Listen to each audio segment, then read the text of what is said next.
মনে জেঁকে বসেছে ভয়, কখন কি যে হয়। দিল্লিতে গোপন ফিসফিসানি। এবার কি তবে মোদির পালা? নেপাল কাণ্ডে এরই মধ্যে আমেরিকার ভূত খুঁজতে শুরু করেছে ভারতের গণমাধ্যম। কাঠমান্ডুতে তারা পাচ্ছে ভিন্ন কিছুর গন্ধ। এবার আসা যাক নেপাল কাণ্ডে। কাঠমান্ডুর রাত তখনও শেষ হয়নি। থামেলের সরু রাস্তায় ট্যুরিস্ট ক্যাফেগুলো আধা খোলা, কিন্তু বাতাসে অদ্ভুত এক উৎকণ্ঠা। মোবাইল ফোন হাতে তরুণরা স্লোগান তুলছে, কেউ লাইভে যাচ্ছে ফেসবুকে, কেউ আবার টুইটারে হ্যাশট্যাগ চালাচ্ছে নো মোর করাপশন। নেপালের রাজনৈতিক মঞ্চে নতুন এক ঝড় উঠেছে, আর সেই ঝড়ের নাম জেনারেশন জেড। এই তরুণদের ডিজিটাল বিদ্রোহে কেঁপে উঠেছে দেশ।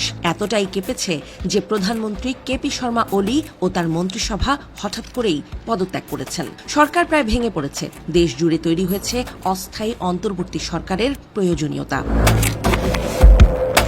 কিন্তু এখানেই শেষ নয়। আন্দোলন শুরু হয়েছিল শান্তিপূর্ণ দাবিতে, দুর্নীতি ও স্বজনপ্রীতির বিরুদ্ধে কণ্ঠস্বর তুলতে।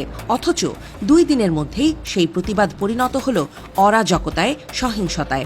সাংবাদিক নম্রতা শর্মা বললেন, 8 সেপ্টেম্বর পর্যন্ত সবকিছু ছিল তরুণদের হাতে, ছিল পরিকল্পিত ও শান্তিপূর্ণ। কিন্তু হঠাৎ করেই অজানা কিছু শক্তি মাঠে নেমে সহিংসতা ছড়িয়ে দিল। এটা জেন জেডের পরিকল্পনা ছিল না। এই অভিযোগই প্রশ্ন তুলছে, তাহলে কি নেপালের এই অস্থিরতার পেছনে রয়েছে কোনো বহিরাগত ষড়যন্ত্র?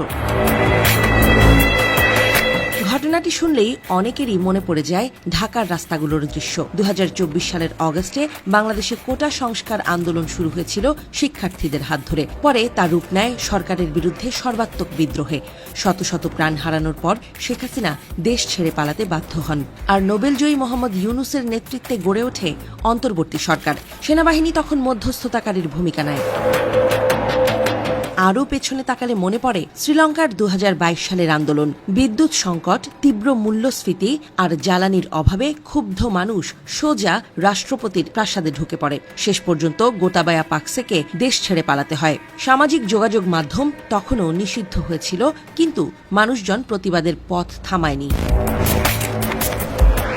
নেপালের বর্তমান পরিস্থিতি তাই অনেকের কাছেই পরিচিত ছবির মতো। রাজনৈতিক বিশ্লেষক CK লাল মনে করেন, এই সহিংসতা হঠাৎ করে ঘটতে পারে না। তার ভাষায়, যেভাবে একযোগে সমন্বিত আক্রমণ ঘটেছে, তাতে মনে হয় অনেক আগেই প্রস্তুতি নেওয়া হয়েছিল। কেবল 4 দিনের সামাজিক যোগাযোগ মাধ্যম নিষেধাজ্ঞা দিয়ে এরকম দেশজুড়ে সহিংসতা ঘটানো সম্ভব নয়। তবে সাবেক কূটনৈতিক লোকরাজ বড়াল কিছুটা ভিন্ন মত দেন। তিনি বলেন, বাংলাদেশে আওয়ামী লীগকে নিষিদ্ধ করা হয়েছিল, শেখ হাসিনা দেশ ছেড়ে পালিয়েছিলেন, কিন্তু নেপালে তা হয়নি। এখানে প্রধান রাজনৈতিক দলগুলো এখনো আছে, তারা ফিরবেও।